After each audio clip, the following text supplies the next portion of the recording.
Normal pa ang sitwasyon sa mga tambalanan sa Sugbo taliwa sa mga natala nga kaso sa leptospirosis. Apan padayon ang pahimangno sa DOH sa katawhan nga magmatngon tungod sa kadelikado sa maong balatian.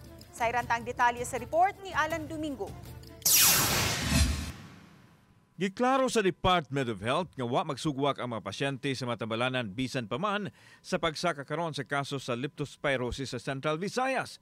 Sukad sa Enero hangtod sa Agosto 5 nga data sa DOH may abot na sa 141 ang natalang kaso sa Sugbo ug Bohol.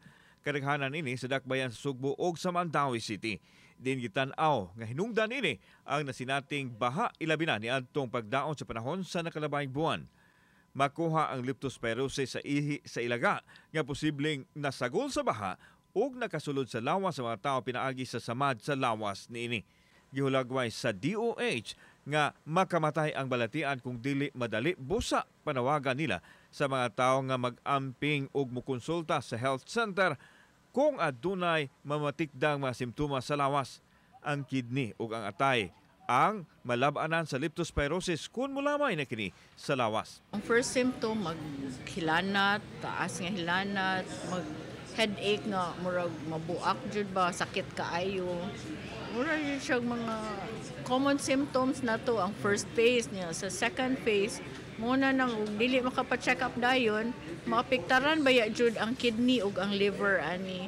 Muna to gitawag hepatorenal syndrome. Samtang usa sa gitutukan karon sa Dakbayan Sugbo ang pagsiguro sa panglawas sa mga tao.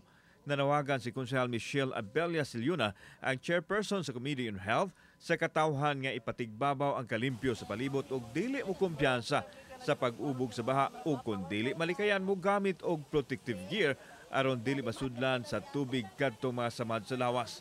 Kinahanglan gid tang magmatngon, magbantay ta kay paagi sa ato ang pagpahapsay sa ato agyon tagsa-tagsa ka panimalay, limpyo o niya limpyo lang ya, basic lang gid ta. Dapat early gyud ang atong pangonsulta bisan sa atong adto lang una sa atong mga primary care facilities.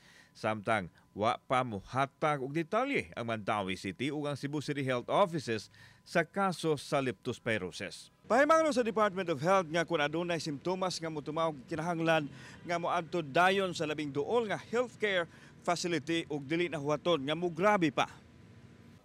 Kauban si Clover Lumayag, ako si Alan Domingo. Balitag, Bisdak.